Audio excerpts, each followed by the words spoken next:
Hi everybody, welcome back to the channel. So today we're going to be talking about the potential changes to industry in the coming future. So CCP hasn't gone ahead and told us if or what kind of changes will be happening, but they have stated that they're not particularly happy with the current way that industry works and the fact that you can build in NPC stations. And the part of the problem with that is that NPC stations are safe.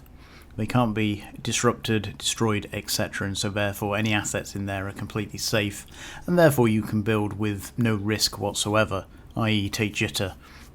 You can build whatever you want in station, you can buy other stuff in station, you can produce it on site, and you can sell it in station without ever having the need to leave the station in order to be able to produce the end product. And this goes against the general philosophy for EVE that obviously risk versus reward. There is no risk and there is reward, and so therefore basically the idea is that obviously they want to change this, whether that be deleting industry slots within NPC stations and only having it in citadels.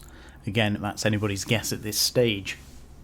So if we have a look at the November's economic report, which has just come out, the very first graph here that we have is the end product or produced products versus the blue, which is destroyed products, and as you can see the discrepancy between destroyed and produced is quite large, and as per the report always has been. It closes every now and then, but basically destroyed stays roughly level and production is always quite well above it. Now currently one of the reasons that this doesn't crash the economy is that obviously for end products you have a lot of them generally sat in your hangar. You may have 10 ships, but you don't use all 10 ships, and you're constantly buying modules, weapons, etc. in order to fit ships out. So yes, there should always be more produced than destroyed, and everybody's hangar slowly fills up, etc. So I never expect these to coincide with one another, but I think the idea is that obviously at the moment there's far too much being produced and not enough being destroyed for CCP's like. So I had a good number of people contact me yesterday inquiring or asking my opinion on what I thought was going to happen or how awful this could be for industry, and generally the response to it is it's a very, very good thing, I think, for industry. And that is generally because at the moment it is far too easy to produce stuff.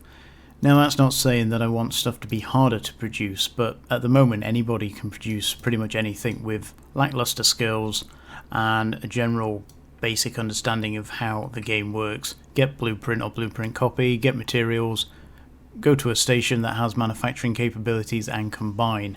And therefore there has no other input whatsoever until you get your finished product. Now I don't necessarily state that I want inputs in regards to as the construction of the item is being done. I think that would be terrible in general, but something does need to be done, and industry is one of them strange things that in EVE a lot of things are very hard to scale, but industry style building, manufacturing, research, etc. does scale quite well, and although it can't be scaled infinitely and there is a limit, it does, as I said, it does scale. And like a lot of things in EVE, a lot of things are hard to scale. So for instance mining, yeah, you can have 10 mining accounts, but it's a pain trying to micromanage, make sure your rocks are all targeted, etc., and then having to empty the holds, etc. So it can be a bit of a pain, and again there is a limit to how many you can multi-box. Same with missions or same with ratting, etc. You can only multi-box so many accounts before it becomes overwhelming, and yeah, it isn't much fun. Whereas industry, once you've got the stuff in place, you can just keep grinding it out and out and out, and again a lot of the stuff can take a month to get to the end product, and therefore you have no other input, and again you can do that over 30, 40, 50 accounts if you really want, and again a little bit of input once a month isn't really that challenging. And so as a beta vet, you know, a lot of people hate on beta veterans because again, we've been in the game a long time, and you know, we're always perceived as the ones that are moaning about change, etc. I don't believe that is actually 100% correct. I would imagine it is more down to the intermediate people, not the beta veterans, and that is generally because over the life of EVE, we have seen a lot of changes, the veterans. We've been here from, well, however many years you've been here, and over the years a great deal has changed. And recently, over the last probably 5 years or so since Citadels were introduced, there's been not a great deal of change until this year. So a lot of the veteran players, as I said, are very used to, or have been used to, a lot of change, and therefore we just kind of get on with it because, well, it's the nature of the game. It does change and you adapt with it. And this will be no different. If this ends up changing and it becomes more arduous to do, people will adapt. A lot of the time, and again, I'll showcase this from some of the videos I've done, it's not the amount of ISK that I have that makes me more ISK, it's knowledge of the game mechanics.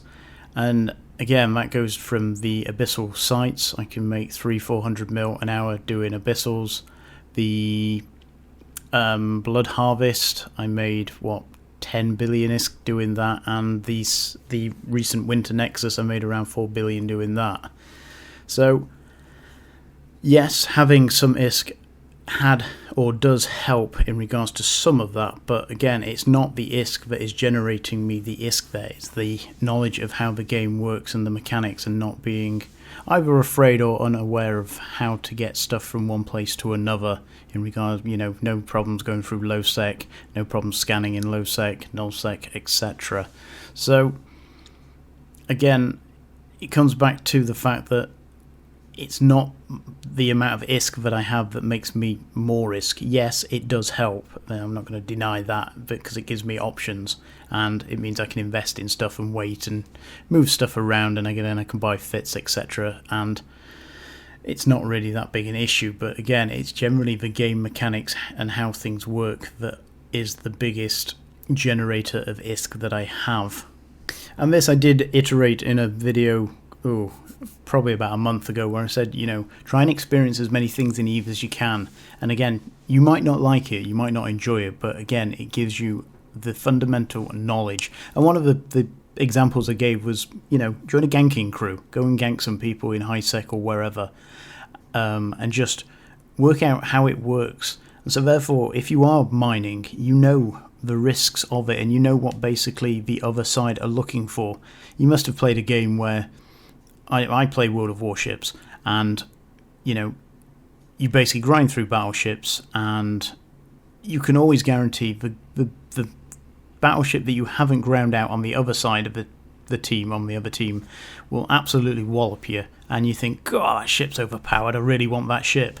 And then you get into that ship and realise that it's not overpowered, you were just either playing your ship wrong or you weren't attacking theirs properly. And it's not until you're on the other side of the fence that you realise the weaknesses and the problems and the issues that these people face. And again, same with ganking, but a lot of people look at ganking and go, oh, it's really easy, and it's not, there's no skill, and why do they do it? Well, join them, find out. It's not as easy as it sounds. It's not just click somebody, there's a lot more goes into setting it up. And yes, it is relatively risk averse, but that's not the point. The point is that by doing it, you're learning how to avoid it in the future, or whatever you decide to do. And that gives you game knowledge, and having the knowledge will basically allow you to circumvent the problems that would have been caused by just without being or doing the ganking. If you'd have taken a mining ship out, now you'll probably avoid 0.5 systems. You'll put on you'll be scanning a lot more. You'll know that basically they're probably going to scout you before they come in. They'll pull Concord away, things like that. So again, it's having this knowledge, and again, that can a lot of the time only be acquired by doing the activities in the game and going out and seeing what's there. I've done faction warfare, I've lived in low sec, I've lived in null sec, I've lived in high sec, I've done mining, I've done pretty much everything. And yeah, again, it's not to say that I've enjoyed it all, and you're probably never going to, but by experiencing the aspects of this, I know what a lot of it involves, and I know what I'm looking out for. I know, for instance, if I'm going through low-sec systems, just a little one here is, you can see someone flashing, and if the system only has 2 gates, then there's a good possibility that they will be waiting on the other gate, whether it be a camp or a smart bomb fleet. And so therefore you can walk to a local celestial on the out gate and then scan the gate to see where they are. and what they're in, etc. And if they are in battleships, you've got the choice that you're coming in generally from a different angle than what they're expecting, because again, you're not in line with the gate anymore, and therefore you've avoided the smart bombs, or again, you can turn around and go back the way you just came. But again, that is acquired knowledge, and it's not particularly complex or in-depth, but it does help you avoid things that you wouldn't or could necessarily, wouldn't know without having done it, or what you're looking out for. It's like people often cite cloaking, and it's like, well, you can get caught with a cloak on, and yes, you can be, locked, scrammed, webbed, etc. while using a cloaky ship, but it is incredibly hard to do. And if you've ever sat on a gate camp trying to lock people coming through and they cloak up, it's almost like a facepalm moment, especially if you don't expect it, or even if you do expect it. It makes it incredibly hard to catch people with cloaks on. And as I said, it doesn't mean that it's impossible, but it very rarely happens. So, cloaking won't help you. 99% of the time, it probably will. So that was a bit of a tangent, but again, it's still there, and again, it's all valid. So I think the point is, go out and experience stuff, and don't worry about the what ifs. Adapt and overcome, and again, just learn what's going on. It doesn't matter in the end. Everything is having some kind of change to it. And I think this is good for EVE in general. At the moment, obviously, there's a lot of complaining, there's a lot of issues regarding changes. People don't like change, and I'm not going to sit here and say I'm happy with the fact that potentially industry will change. I quite like doing what I'm doing, but I don't think it's healthy for the game, and that long term, in the past, long distant past, you couldn't just research as much as you wanted. Basically, there was a certain amount of research areas, and basically you had to queue up sometimes for 6 months before you could actually use a slot in for research and development. So these were very limited, and again, you would pay through the nose for these. Now eventually that didn't stop, but it did change. So CCP introduced the Citadels, not the Citadel, sorry, POSs, and from a POS you could then do research from it. You could do research from it, but again, that was not much fun, and it wasn't particularly easy. Setting up a POS with labs, and everybody could see that you had the labs set up on the POS, and therefore instantly knew exactly what you were doing, that you were probably researching. There was a good possibility you would invite a ward deck. And again, it wasn't infinitely scalable, because you could only have so many labs on a POS before it ran out of CPU or power grid, and then you would have to set up another POS, which therefore would cost you more fuel, etc. Now, with the introduction of Citadels, that problem went away. You've now got unlimited slots within each of the Citadels, which is a problem. And again, unlimited manufacturing, unlimited research. If it's set up for it, you've pretty much got you've got unlimited space, you've got unlimited everything. And this was never the case in the past for POSs, etc. So, that is a problem in itself, that one station, i.e. we'll take, Tranquility Trading Centre, that on its own has, probably tens of thousands of jobs happening right now. And fair enough, it is a Keepstar or a large, extra large centre. So therefore, yeah, you'd expect it to have a good number. But the point is, should it have unlimited? And is that good for the game?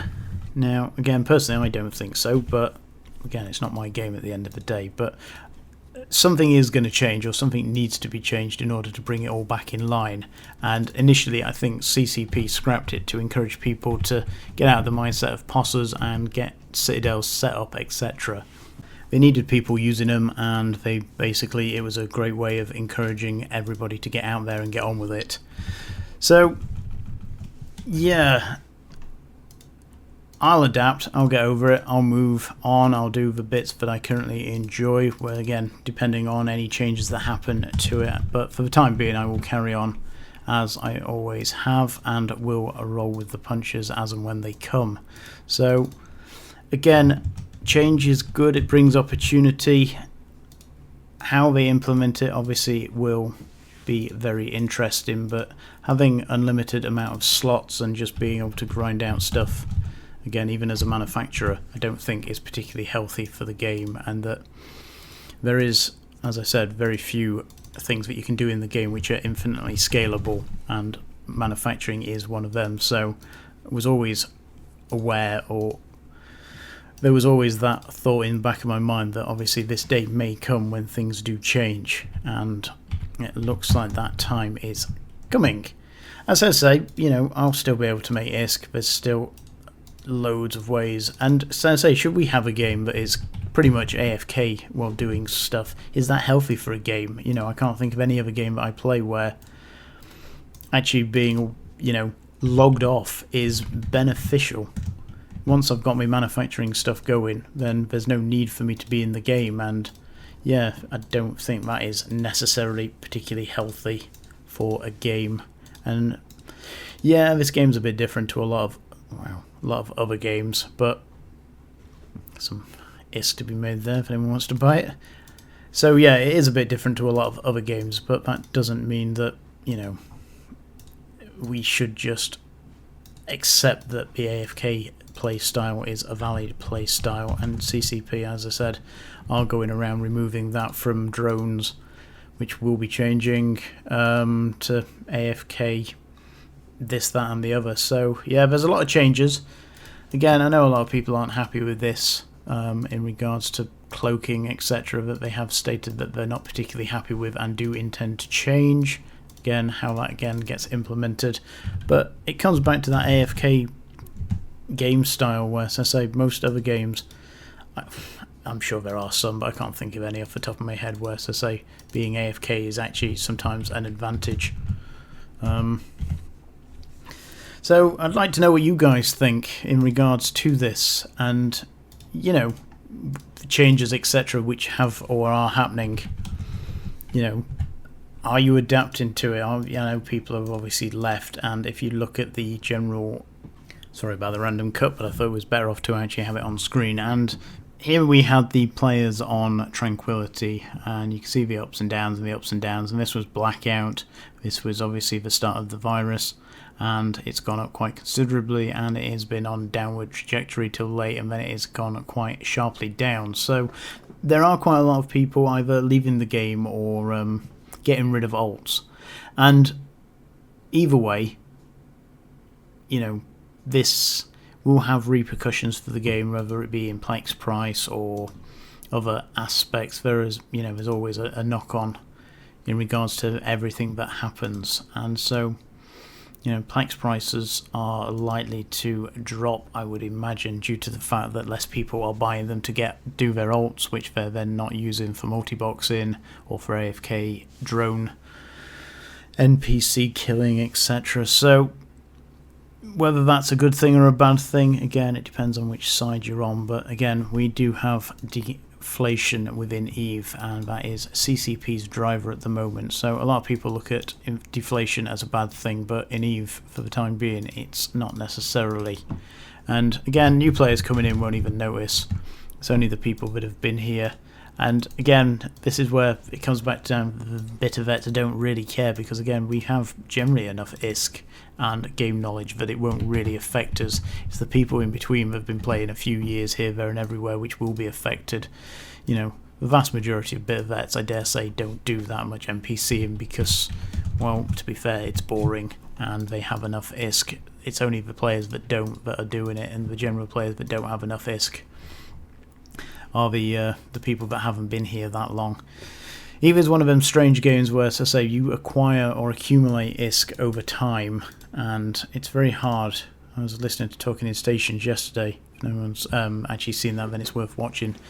That the accumulation of ISK happens, and that the guy who hosts it, I can't remember his name for the life of me, Matal, something like that. One of his friends apparently showed him his account, and he's got 50 trillion ISK on it, which is an incredible amount of ISK. But the point there is, yes, it is a huge amount of ISK, But is it a problem to the game in general? And why is it a problem? Now, you could say, well, no one needs that amount of ISK, but that amount of ISK now has been pulled out of the economy. It's sitting in someone's account, and it's not being used. It's not causing inflation, but basically it's technically causing deflation because that money is in his bank. It's been pulled out of the system. Now, you could argue that obviously I don't imagine he's the richest guy in EVE, so Christ, how many trillions of ISK are sat in people's accounts? Now, you could argue if all of a sudden these people just gave all the ISK back, that ISK would be EVE would be flooded with ISK, and therefore that would be a problem because prices would crash on the vast majority of things because people would be super rich all of a sudden if they distributed all that ISK to each and everybody that's playing. So having super rich players, I don't personally believe is a huge problem, because again, what are you going to do with 50 trillion ISK? What is it? What makes that ISK so powerful to that person? Yes, they can buy what they want and they can lose what they want, but how many Titans can you actually multi-box, and does it really matter? So if he multi-boxes 10 Titans, is that game breaking? Well, no, not really, because again, there are other teams of people that can host thousands more than that. So is it a problem having stupidly rich players in game, and does that make it game breaking, or does that break the game in any way? And personally, I say no, but again, I'd like to hear anybody's thoughts on that and why it's a problem. So I know this has been quite a long one. It's been quite a lot to talk about here, but again, I hope that's been relatively interesting. I do enjoy a good debate. I'll give away another Asteria skin in this video because, well, I've got 17 left, 16 left to give away. So get your comments in the comments section and you will be in to win an Astero skin for your ship. And just in case you haven't seen any of my videos, here it is once again. It's quite a funky skin. It does look like it's got the pox, but I do like the contrast of the gold and the rest of it. So get your comment in to be in for a chance to win that. It's usually 24 hours after I post the video, but sometimes I'm a bit late, so but I'll try and make it 24 hours from today, or from the time I post the video. So we'll see what time it's posted, but you get the general gist. So thanks for listening. Fly safe. Talk to you soon.